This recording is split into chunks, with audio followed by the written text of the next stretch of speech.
Web leads are 9 times more likely to convert when you respond in 5 minutes.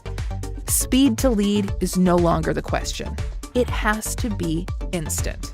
And when it has to be instant, it has to be Chili Piper.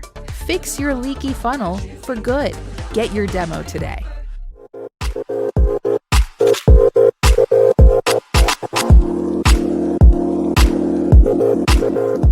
Hello, listeners and watchers. Welcome to another chapter of the SDR DiscoCall show. I'm your host, Neil Buyan. If this is your first time visiting us, this is a show built for brand new sales development reps learning from other sales development reps in the world of tech sales from around the globe. And I have the lucky job of interviewing these people and learning more about their stories. If you're watching this on our YouTube channel, please make sure that you like, comment, and subscribe. And if you're listening to this in our local podcast platform, please make sure that you give us a rating and subscribe to the show. So coming back to our guest, this is somebody that I met in a former life when I was a hiring manager, and I took a shine to this person. And we stayed connected after that, and we had a couple of chats, and then I said, you know what, I think you need to come on the show. So guest, for the listeners and watchers, could you please introduce us? Who are you? Who am I? Well, Neil, thanks so much for the intro. For those of you who don't know me, my name's Sid. My full name is Siddharth Malhotra. I'm originally from India, but I'm just known as Sid. Thank you very much, Sid the Kid. Welcome to the show. So Sid, as you mentioned, where are you currently based in the world, and where are you normally based? Well, currently I'm actually speaking to you from Delhi, New Delhi, which is actually my home. That's where my family lives. And this is and the house that I'm currently in was a house built by my great grandfather. So it's a lot of history, a lot of presence here. But originally where I actually live and where I'm based is out of Leiden in the Netherlands. And where I work is just half an hour away in Amsterdam. Love it. So for our both different audiences out there, namaste to everybody in New Delhi and goedemorgen to everybody in the Netherlands. So right. Sid, so you're somebody that works for a company called SwipeGuide and you're a senior enterprise business developer. Could you just give us a short pitch as to who is SwipeGuide and what do they do? Yeah, sure. Well, SwipeGuide is a real interesting company. To give you some context, I like to simplify things when I talk about the company I represent. So imagine like an industrial environment, or imagine like a factory, right? So typically in a factory, you can associate it with, many complex procedures, many machines, a lot of chaos happening. And what we've discovered at SwipeGuide is that the way the instructions are delivered to these people who are operating the machinery is quite complex. It's usually a paper manual which is stuck somewhere in the corner of a factory, and this is obviously inconvenient if you need quick support, information in the hand in the moment of need. So SwipeGuide is a platform that allows these industrial companies to very easily digitize these working instructions so that people on the shop floor can have access to information when they need it just on their mobile. So that's really what we're doing. We're looking to sort of digitize the working instructions by providing very human step-by-step support for them. I love that. That's a great pitch, my dude. So if I get it right, people that are working on factory floors, if they need guides of how to move about machinery, etc., or, work big pieces of machine, they can access these guides on their phone or whatever device. Is that right? That's exactly right. And I mean, just the tagline to take away from it is that we want to simplify any complicated task. And then we do that by changing the way the instructions actually laid out, making them more visual, making them very easy to understand. Love it. Thank you very much, sir. So like I ask with all guests, outside of sales and sales development, Sid, what is your what floats your boat? What sort of interests do you have outside of sales? Yeah, I mean, I have quite a lot of interests, to be fair. But if I had to narrow them down to sort of 3 or 4 major interests, the first one I would say is probably cricket. So being an Indian, also living in England as a kid for a while, cricket is generally a popular sport. So yeah, that's pretty much like a religion for me. My dad and I basically used to watch cricket when I was about 6-7 years old. So I've been pretty much following it for the last 2 decades. Cricket is something when I can and when I have the time, I'm definitely watching a game, following up with some cricket, specifically Test cricket as well. And yeah, otherwise I'm a huge, like you, Neil, a huge music head.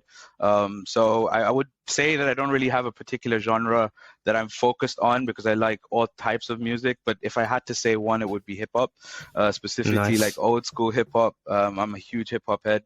And usually when I have a really stressful day at work and I want to just calm down, what I do is I put some instrumentals from like the 90s, 2000s, and just start scribbling some lyrics and just trying to freestyle as well. It kind of, in a weird way, like, it kind of stimulates my sales as well. It gives me confidence. It helps me speak, articulate myself in a particular way. It empowers me. So I love music in that sense. And then the third thing, I think like my generation, it's quite common that we like to travel, explore, and I would say I'm the same. So anytime I have the opportunity to visit a new culture, try a new cuisine, I'm always for that. I love so those that. are the main things. I love that, and I've learned a hell of a lot more about you, sir. So a bit of cricket. You like a bit of hip hop and writing some bars. Maybe you might have to spit some bars on today's session, because I do the same thing. At the end of my day, I put on some instrumentals and I write some, do some stuff. I absolutely love that. But a question on the hip hop piece, because I love my old school hip hop. And I know this is probably a very tough question to answer, but if you were to say Biggie versus Tupac, who would you choose and why? Biggie, 100%. I'm like, you can't deny the West Coast, you can't deny Tupac, but it's just it's the smooth, it's the presence that Biggie had, it's the flow that he had, it's the aura he had. I think that's unrivaled. So although I think Tupac has more reach, he had more of a message, maybe you could argue, I just think Biggie all the way in terms of just talent and what he could do on a mic, for sure. I'm in agreement, and maybe some of our listeners or watchers are either like jumping for joy and say, yeah, Biggie's my man, or some other people say, no, it's all about West Coast, baby. So again, watchers and subscribers and listeners, tell us your thoughts by leaving some comments in the comment section below. Like, who would you go for, Tupac or Biggie? But yeah, I'm a Biggie man all day long, and I loved his flow, and I love the way that he was able to rhyme in beat as if it was like an instrument itself. And I've been listening to Biggie all weekend. All right, so coming back to the world of, sales and sales development, that's kind of what we're here for today. What I love to do, so again, if you're watching this or listening to this in your local platform, we like to screen share. And we're going to visit Sid's LinkedIn profile at the moment. And again, with all of our guests that come into this show, we always put links to their LinkedIn profile. If you want to reach out with them and you want to connect with them and, pick their brains, or maybe ask Sid for some bars, feel free to do so. So Sid, you've had quite a colorful career. So if we check out on your experiences, if we go right to back in the day, you'd worked in corporate communications at Cairn Oil and Gas as an internship. You'd worked at Indo-Russian relations. You've been a BDR at The Introduction. You've been a BDR at Easy Generator. You've had quite an extensive stint at SensorFact. And then most recently, you're now a senior enterprise business developer at SwipeGuide, based out in the Netherlands. So Sid, in your own words, could you walk our audience through, what was your history? What was your journey starting from the beginning, and how did you end up at SwipeGuide today? Sure. That's a long journey indeed. I mean, it seems quite short, 3.5 years, but it feels like almost 10 years. But let me start from the beginning. In general, I was someone who I didn't wake up wanting to be an SDR, or it didn't come to me quite naturally. So, I mean, I found out about it quite later on in life. I didn't even know what an SDR was until I was 23, 24. My academic background, as you can see, has been in international relations. It was quite humanities focused. I had ambitions to, join the UN, maybe do a PhD research, but then life had other things in store for me. Basically halfway through my master's degree, I kind of realized that I didn't want to pursue academia anymore for a number of reasons. Mainly, I found it to have its own political bureaucracy that in general I was quite disillusioned by. I didn't want to really be a part of it, and I wanted to do something practical, something real, something where I felt like I was making an impact. The thing is that I always questioned myself, with all this research, what am I actually changing? So with these realizations, and also I needed to fend for myself shortly after my master's because there was no funding coming in for me. I realized, what can I do? So I have all these transferable skills. I know about different parts of the world. I can generally articulate myself quite well. How do I transfer this into something that pays money and that I can actually build a career from, something that I like, something that I can cause an impact with? So I literally just started exploring, looking on LinkedIn for what's possible with my qualifications, and I realized that the jobs that were available were really in the remit of marketing, communication, sales, and the one that interested me more was the sales aspect. Also thinking that it's something that could provide me a lot of benefits later on in life. I thought it's a very important skill to have. So I basically just started applying for jobs halfway into my master's, and I sent out about 183 applications. Wow. I then got 20 sort of callbacks. I got 10 interviews, 5-second interviews, and 2 jobs.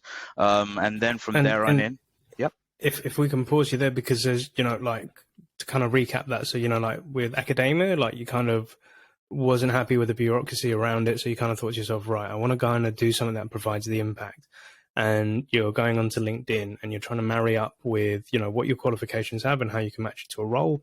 And it could come into the element of marketing and sales. So that's a lot of reflection going on in that point. And where you say, correct me if I'm wrong, but 183 applications you're sending out. Yeah. Now, I'm sure that a lot of our listeners and watchers are even in that phase right now, where they're, checking out LinkedIn because everyone's telling, well, you need to go on LinkedIn because that's where all the jobs are at, right? And they're trying to compare themselves with where they want to go to. And then there may be this element of fear of, okay, well, when do I start applying? Should I apply for this person? Am I too good? Or do I not have enough and stuff like that? What was your kind of process of getting those 183 in the door to then get those 20 callbacks? How did that work for you, Sid? Yeah, it's a great question, Neil. Well, I mean, at the beginning, since it was I had really no experience of a job or a job search. So in the beginning, I was sending out applications, cover letters, on the job rosters that were on LinkedIn. But then I saw that I wasn't really getting any replies or responses. So then I thought, okay, I need to change something. And then what I started doing is, okay, maybe I should connect with the people who are responsible for that job, or the managers, and let me actually speak to them. Like, I don't want to just go through a normal a job application. I want to stand out from the crowd. So that's when I started receiving some feedback, or receiving some positive news or negative news, something. At least a human being was talking to me this time. So yeah, I mean, literally, and then I realized, okay, so I'm now connecting with these people. How do I stand out? So there were times where I would just even visit the company. I would look at their address on LinkedIn, go in a suit, look smart, have my CV, or even just give them a call. What are other applicants not do? How do I speak to someone? How do I present myself? And in that procedure, over the 183 applications, I was then able to, successfully sort of refine my approach, and then be in a position where I got 2 job offers. But what you said earlier on as well, I think is very important, because I was also looking at a job and over-analyzing, am I too qualified for this or not? Don't think that's the approach. I think you should just take a shot, because if you don't ask, you don't get. So that was my philosophy there. Yeah, I totally agree. And you've mentioned a lot of good things that you took the initiative of, and you were improving as you went along. And kind of the other day I was on TikTok, and I was giving these 3 bits of advice of when you're going for that SDR job. The first thing is, and what you did, which was contacting the people that are in charge of that hiring position. So either the hiring manager or the recruiter, and reaching out to them first. And then also saying, I really look forward to having that conversation with you. So reach out before job interview, I think, is a great way to make a good impression off the bat. And then, when you're going into that interview, again, there are many structures and guides to how you did it. And like you and me, we had an interview for a job, and I think you fared very well. And we had a great discussion. And it was, you asked me solid questions, like you did your research. You knew about the company, and then you was asking about, okay, so what does it look like in terms of onboarding? What training and support am I going to have? What is future career development going to look like? And I was like, right, this guy is hungry for what he wants to get, and he's kind of done his homework, which again leaves a lasting impression on me as a hiring manager. And I think the last tip is the one not a lot of people do, but you did, and I was very happy that you did, is post-interview, you followed up, right? A lot of the time people, I remember when I was working at one client, I went through 250 plus candidates, right? And the ones that stood out to me were the people that followed up with me via email, or they connected with me on LinkedIn shortly after the meeting, and just thanking me for my time, that's what makes people memorable. And I did it. And I've got the message here. It says, thanks again for your time, Neil. Got me thinking. Appreciate the heart-to-heart honesty. You know, you want to set time aside to discuss on a personal level about SDR careers and etc. And it got us talking for many months thereafter, right? Yeah. So again, to kind of summarize that, reach out before you go for the job interview. Sure. Have that conversation, ask questions, like you're there to qualify them as well. Mm-hmm. And also reach out to those people post-interview and thank them for their time. You know, you can always ask for feedback as well. So I absolutely loved the experience that I had with you, Sid. So props. Thank you very much. But you know, so you're going through all those applications, you're having those callbacks and everything. What happened after that, Sid? So I was left with pretty much two choices, two job offers. One was within sales development, and the other one was also in sales development, but like in a really sort of, it was like a two-person company, and it wasn't really, let's say, too attractive for me. I wanted something a bit more, so I went for the second one, which is where I started my career, which is at the introduction. And then basically I chose to take that one, and I chose to do it because in that interview I was really, really honest. I told them, look, like, this is what I can do, this is what I don't know, this is what I want to do, and they appreciated that, and they took a chance on me. So that's how I kind of started my career with them. I felt like a common sense of trust. I felt like they were really like backing the skills that I did have, and that sort of led me on to understanding what business development is that I could take on later to like tech SaaS companies. And with you know, getting into the introduction, which is, you know, excuse the pun, the introduction to your sales development career, right? Exactly. Compared to with that guy that, you know, you kind of stuck with academia, and, you know, you're kind of figuring out where can you make an impact, and then you're actually living this new role of sales. Like, what was the thought process of, did I get to where I thought I needed to be, or was there this thinking that, you know, there must be more to this as well? Like, when you actually got there, what was your thoughts of actually being in that role and doing it? So yeah, exactly. That's a great question. For the first week, I was just confused. Like I was sending emails and I was calling people, but I didn't know why I was doing it. I didn't know what the point of all of this was. Like I didn't understand my significance within the company. I didn't understand. I just felt like a robot. Like, okay, I have to clock in 9 to 5. I didn't really have a mindset. And then over time, I started realizing that I have certain skills which I could really use. Like, for example, cold calling. I noticed that in many companies, like there's generally kind of a fear among sales reps to pick up the phone sometimes. And I understand, because it can be nerve-wracking, because the first cold call I ever did at the introduction, I nearly threw up, you know, and then thousands and thousands, it took me thousands of cold calls to master it. But I mean, in the beginning, I was just like, this is so unnatural to me, because, you know, coming from a very theoretical place where it's very academic, where you're talking about like Marxist policy and Marxist thought and like, you know, all these sort of political discourses, it's a very different place to be. It's very real, human. So yeah, definitely I was quite lost. But then sort of 2 months in, I realized I had the skill of cold calling, and then I was able to generate all these opportunities, and everyone's like, yeah, you're good. I'm like, really? I don't know. So I would say the introduction was a place where I kind of discovered I had a skill, but I wanted to apply it to another company, because the thing is with the introduction is that they were working for global marketing agencies, selling services. So I was doing a bit of account management, a bit of SDR stuff, but I really wanted to go into tech, which is how I came across Easy Generator and SensorFact. So basically the introduction was a good like place for me to understand how a company works, how to like talk to people, how to outreach to people. But I wanted to then apply it to something that I felt was a great product and something that I could really get behind. Got you. So if I get it right, the introduction, it was more a case of selling services to other agencies, but you wanted to get around like an actual tech product or platform and kind of put your skills that you'd learn in that business and then apply there. Is that right? Exactly. Yeah, that's right. Perfect. So what was life like at Easy Generator and SensorFact? Like, what was the journey like after that? So my stint at Easy Generator was quite short-lived. It was only 3 months. Reason being, to be very brutally honest, sometimes you come across managers that you might like. Sometimes you come across people that you don't see eye to eye with. So it wasn't a right fit. I wasn't like, although I think I was quite successful in my short stint, it was just not working. So actually at this point, I was quite dejected because I had made like a huge career turn going from academia towards sales. I was kind of doubting myself a little bit. I'm like, okay, I've got results, but why am I not able to I don't know, why am I not able to go further? Why am I not able to progress? Am I really meant for this? I had a lot of questions and doubts. And then I came across SensorFact, and probably that was the biggest blessing in disguise, because they saw that I'm someone who's really hungry, that I had a mindset that I really wanted to make an impact, and they thought that I could do a good job with what I was hired to do, which was to be an SDR of the Nordic market. So over there, they kind of gave me a blank, like a blank plate, and like they're like, here you go, here are all the resources you need. Here's your onboarding. Go and make something happen. And I realized that is ideal for someone like me, because I'm someone who needs, I'm very goal driven.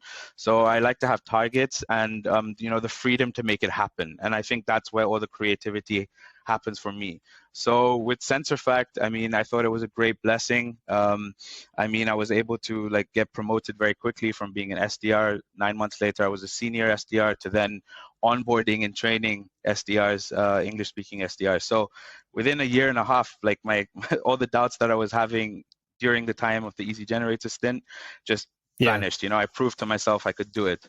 And then so that's where I really kind of got the hang of sales development and also a passion for it. I absolutely love that, dude. So to break down a few topics here as well. So, at Easy Generator, like you said, with some managers you can get on with them, and some managers you may not get on with them. And we've all experienced that, myself included, where I haven't got on with VPs of sales when I've been a manager, and I don't get on with them, or there've been some great ones that I've learned from, and this happens, right? And I think a lot of the time and this is for our audience, because you may go through this yourself, right? And I want to give two perspectives, my perspective, and Sid, I'd love to get your perspective as well, where I've been doing this for 10, 15 years now. And in the early days, I used to take this stuff personal. I used to think that there was an agenda against me, and, that maybe that this person just couldn't see that I had this potential and I could go do this. And in hindsight, years later, what I've then realized is, going into management positions, I didn't realize the amount of stress and pressure that person was on and what was being asked of them. And sometimes, unfortunately, it then filtered down to the people on the front line of defense, which would be the SDRs. And I remember at one point I was in one company where I was an SDR, and I went through 8 different managers in 1 year. Yeah. And I kind of realized at that point it was, okay, this is not an easy gig, and it's not an easy gig to lead with that as well. So from my perspective, what I'm saying in a summary is, sometimes it might be a personal thing, or it may not be personal. It could be, circumstantial based on what's going on in the company. Try not to take it to heart is what I've learned, but I'd love to know is with hindsight now, moving on from that, what's your perspective on, where you may have not gotten with somebody? How would you have handled it now? That's I think the way you reflect on it is exactly the way I've reflected on it. It took me a long time to get there. So after that stint, I was left pretty much clueless. I was very rebellious at that stage. I was kind of thinking from my perspective, right? Even though maybe I was right, maybe I was wrong, I don't know. But I think at that moment I was thinking I was right. So I had all this anger, energy inside of me, And in a way, it was actually good, because it fueled me. I used that anger and I used it to work on myself and make sure I get to where I wanted to go. But then when I got to where I wanted to go and I got out of that negative space, I realized, wait, there's always two sides to a story, right? So then I just looked on it with a complete fresh perspective. And then, as you said, when you step into the shoes of someone and you realize that there's other maybe greater business needs, it's nothing personal. Nobody wants to, most people are decent and nobody wants to put someone down. It's just that the circumstances at the time could have allowed that person to make a certain decision which wasn't entirely their fault. There's always more to it than just your side. So that, and then after that, I was able to let it go, and I wish that person the best. I think he's a smart person, and I was able to just free myself from the burdens of that situation. But I was also able to turn around the negativity, which I think was a real fuel for me. But that's I think different from person to person. Indeed, because there's been many, and it's a very mature mindset to have. So well done to come into that conclusion, because it's not easy. It's a journey to go through that as well. And it's only in hindsight, when we experience certain things, that we can get a different perspective to it. So you have to go through that to realize that. So for a lot of our listeners and watchers, you may be in a really hard stint with your manager at this moment in time, but I think the best thing you can always do is, just have a heart to heart where, when I've had difficulties with individuals or like with leadership, I'm just like, can we just go for a coffee and chat? And just said, let's take our work hats off for a minute. I just want to tell you how I'm feeling. It may be completely wrong, but I think it's important for you to know how I'm feeling. And I just want to know what's your take on it as well, And there's been many a choice that I've made in life where I'm like, dang, I kind of built this up to the world saying this is going to be the one for Neil and this is going to be great and everything's going to go good. And then when plans change and everyone's like, well, what happened to that thing you were doing? You're saying you're going to go build this and you're going to go do that and you're going to do this life. I'm like, yeah, that kind of didn't work out. And, like what you said, you had given up this academia and you'd taken this role, but you did a really useful and important thing in your life is you took the negative energy and you flipped it. And I know this is kind of like a video once I watched on Gary Vaynerchuk where he says, when I get a lot of hate or I get a lot of people just not believing me, I just forget about it. But what I do is I take the energy and I try to spin it around and put it into something positive, which to your point, and you mentioned fuels and sometimes motivates you to go get bigger and better. There's been a lot of times in my life, personal and business, where I've had hate or I've had people not believing, and especially from, friends and family members, I've had it. I'm like, right, I'm not here to prove it to you. I'm here to prove it to myself. But I'm going to take what you're giving me and I'm going to do something about it, because I think the worst question we can ask ourselves is when things go wrong is, why is this happening to me? It's a normal question and everybody asks it, but it's the wrong question to ask because you'll never find the answer. It will madden you. But the question you want to ask yourself is, what are you going to do about it? And, you did something about it and then you went off into SensorFact and, like you said, you've been an SDR. A few months later, you were a senior SDR. Then you was actually an SDR manager leading and training these people. What was that transition like going through all those different roles? And what was the end thinking of when you actually got into that management piece and you were leading those people?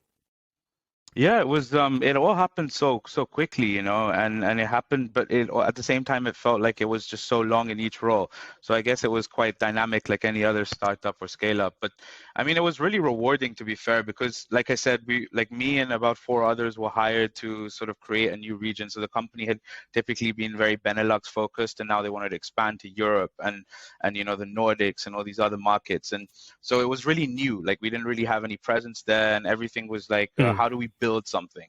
And what I noticed over there is that I really think the people you work with really make the company great as well, because it's always a teamwork. It's never just a solo job. So you need like-minded AEs around you. You need other people that are on the same mission and you understand why you're here. And I think that's what made the whole process at SensorFact also really enjoyable for me. So going from like a junior SDR to, since I was like one of the only English speaking SDRs working in the market, I was able to like generate a lot of opportunities, like since it was a blank market. And then I was able to sign up, I told myself, okay, I want to master sales development. Like, what is it, And I spent a lot of time even outside, let's say the traditional 9 to 5, making sure I really understand the market, the people. I was watching a lot of sales videos, learning from people, just trying to absorb as much as I can. And I was just cold calling a lot. I realized for me personally, that was my preferred method of outreach. And within manufacturing, it's probably the best one. So I'm like, okay, how do I perfect this? How do I make sure that I am in a position where I have the skill in my arsenal? So I would just keep calling. In the beginning, people would hang up on me. I was speaking to factory directors in Sweden who might not even necessarily speak English that well, because there was sort of the SME range. So it was a lot of pushing around. But then one day it just all kind of came together. It was a mix of all the time I spent and all the sort of resources I spent into perfecting this craft, and it just worked. And then I was able to generate, I think within my first 3 months, about 140 opportunities, first demos. I was also working very closely with my AE, Michael. We were the thing is, we didn't have a traditional, this is an SDR, this is an AE. We were working side by side, How do we capture this market? How do we go together here? We were like Vikings on a ship. So I don't know, that kind of taught me how to really sell with a team, which I think was really important. And then I discovered that my real passion is that I have all this knowledge, right? I'm observing all of these things. I see things a bit more uniquely than the typical, let's say, business commercial manager. I'm able to see people. I have all these ideas and suggestions, but I'm not able to sort of convey them. And then I thought at a stage when the company was growing, when it was no longer just me and four others as SDRs, but we're hiring 10, 12, 15 more. I've kind of already set up this market. I can definitely help the others to do so as well with what I've learned. And when I saw someone getting that support and sort of growing in front of me, it was really rewarding because I didn't have that at the start of my career. I didn't really have someone to like shape me and tell me the mindset to have. And in that sense, I kind of realized my passion for sort of teaching and onboarding new SDRs. And I thought the journey to there was very long, but it was a great one. I absolutely love that. You've like gone through a lot of experiences at a very fast pace, which is really good because to expose yourself to those things is where you're going to be able to learn. And if you have people beside you doing it as you're doing it as well, you get to learn together, but you get to win together as well. Sure. Sometimes I think what can be very hard is to take stock and, pause and reflect, okay, how far have I actually come and, where am I going thereafter as well? And, like leading those people and being able to give them advice, the things that you didn't get kind of brings me back onto a topic I wanted to discuss as well, where, you've gone into this role at SensorFact where they said, okay, here's your onboarding, here's your lists, here's your training, like go make something happen. And you said you're the sort of person, and I'm paraphrasing here, that likes to be given the autonomy to go make something happen. Yeah. And I think there's kind of two camps, and this would be really great for any SDR managers out there to listen to this piece as well. Because, this is something that I struggle with as when I've been a manager, where, I've built a process, I have a flow, and I know what's successful and I know what works. And if I had a young individual such as yourself come to me saying like, I just want to do my own thing. As a manager, I'd be like, well, no, we've kind of made a process and it works quite well. You need to kind of follow the process. And, that can rub against the grain with certain people. And I've had people that have been like that. We've even had a guest on the show who was like that with me when I was their manager. And, I've seen them gone off into other roles where they were then given that autonomy and freedom to do that thing. And they become very successful of it. So I think what I'm trying to ask is, what would you say to a manager who, has a process, it has it all thought out, but you still want to do your own thing? What advice can you give to them to help them be a better manager for somebody like yourself? Yeah, I just think, you need to, I had this conversation with my previous CEO as well. And there were a lot of times in SensorFact where I was just doing things even though I wasn't supposed to, but I was proving that it was correct and successful. So I'm the person who likes to do and then apologize later, to be honest, because I think the best way to show someone that something can work in an alternative way is by showing them, look, here's the result. I think if you do that mixed with having human conversations, as you mentioned earlier, Neil, like, just being in a position where you can just sit down with them for a coffee and say, look, this is how I feel. This is how I believe it could also work. Can we try it? If it doesn't work, then okay, we'll go back to your tried and tested method. But let me just have this. I think communication can solve 95% of the issues. And also sometimes you have to be a bit like entrepreneurial, right? Like I'll give you a quick example. So I was working with the Nordic market, but the Nordics have a lot of holidays, especially in the industrial environment. So, for example, the summer period, like any other, like also the winter period, is quite slow. So I wanted more results. So I'm like, why don't we branch out? Why don't we go to South Africa? It's the same time zone. There's an energy crisis going on. Let's explore the market there. And I like everyone was kind of against it. They're like, it's not on our plan. And I'm like, I had a gut feeling it could work. And my AE was also cool with it. He's like, let's just try it out. We don't have much else going on. I was able to like generate a lot of opportunities coming from South Africa. We were able to close 2 logos within a month. And that just, everyone was like, oh, what? Oh, shit. Oh, sorry. So in that sense, it works out. Sometimes it might not work out. But as long as you're going to own up to your mistakes, if a mistake happens, that's also very important. And just communicating very clearly with the manager should get the job done. Just be honest and open. I love that. You're right. So, there is this element of compromise, but, having that discussion, like, so if somebody came to me and said, like, look, love what you're doing now, and I know it brings results, but I can definitely see there is another way that we could do it, or I feel there is another way we could get success. Can you give me the time to go try this out? And I'll come back and bring the results, whether they're positive or negative. And if they're positive, then, we've got a new way of working. Well, hey. And if they're not, then, I'm happy to try it your way. And I think as a manager, I'd be like, yeah, do you know what? Makes perfect sense. And it's having that discussion. But I've experienced where it's the friction of just like, no, I don't want to do it your way. And I'm like, okay, well, give it a try. And I think I'm asking that of them of like, let's try this out and see where it goes. And if it doesn't, then we can go try it your way. So I think that's some solid advice for any managers out there that are thinking about, okay, they've got somebody who wants to try stuff out. You need to let them experiment, That's how you find out new things in new ways, and it's A/B testing. So, no, solid bits of advice. To build on what you just said there, I think that like from a managerial perspective, if I have like a junior SDR coming to me and saying, hey, I have this idea, what does it show me? It shows that that person is thinking about their role. They're thinking about the future of the company. They're thinking about good things. And why should I shut off that creative spirit? That's very hard to come by, people who are thinking outside of the box, trying to be successful for the company. So it's worth a try, it's always worth listening to people.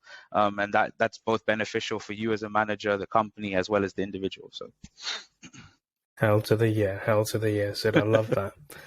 And, so moving on from like SensorFact, where, you're coming on to SwipeGuide, and this was kind of like a bit of the transition where we, met that time when we were hiring for a certain company. And I remember it as clear as day as to this guy was set up by our recruiter for me to have this conversation with him. And when he stepped into the room and we had that Zoom, there was this big part of me which thought, this guy reminds me of me. In my early days of when I wanted to become an SDR and I wanted to get into tech sales. And we had a great discussion. And at that point, like admittedly, I kind of said, I don't think this is the right place for you. I don't think you're going to be able to grow in the way that you want to grow. And that's kind of when we took the discussion offline and, you asked for my advice. Like you were thinking about stuff. You didn't know if a job was the right thing for you. Were you going above it? Were you going below it? Where you're going to get to later down in the life? And the one thing that I sensed in you, Sid, was this entrepreneurial spirit of you want to build something, you want to be a part of something, you want to help something grow. And that's a very great trait to have, especially as an SDR, but somebody in a future life as being a business owner of their own thing and doing it like that. And I wanted to know, like, would you agree with me that you have the entrepreneurial spirit? And if so, like, kind of what were your takeaways from our discussion, post the interview with that company? Like, what was going through your mind after that? Yeah, no, absolutely. I definitely think that sort of the key takeaways that I had from that discussion was that it's, I think we're always very quick to get to the next step, right? And we're always trying to rush everything really, really quickly. And sometimes that's not the case. Like you need to slow things down, sort of master your craft, explore different areas of a business so that eventually when you do have your own business, you could master every single component of it. So that was very important for me. So like it's very important for me, like currently also at SwipeGuide, I'm doing a lot of account executive activity. So I'm doing, the end of the funnel as well. I'm closing deals, and that is helping me for, eventually when I'm a founder myself in a few years. So to answer your initial question, I'm quite entrepreneurial. I definitely do want to have a business one day of myself. But yeah, so I thought that what really energized me about that conversation is that I came across you and you gave me this, it's a feeling. You were very positive. I like the way sort of you run about your business as well. And that was very inspiring for me, And I think in life, no one should have an ego. If you see someone that you admire and that has a lot of skills, you should always ask them how they got there. Always learn from them, because that's what ultimately helps you grow if you want to get into that position yourself. So that, yeah, I thought what I took away from that was also the feeling and also learning about different components of a business, which is very valuable for when you set something up for yourself. Oh yeah, I loved, and that's why I've stayed in contact with you, because you reminded me of me when I was starting this stuff out, and you was asking all the right questions, and you was like genuinely interested. And I said to you at that call, like one day you will be a founder of your own business, and I can't wait to see that happen.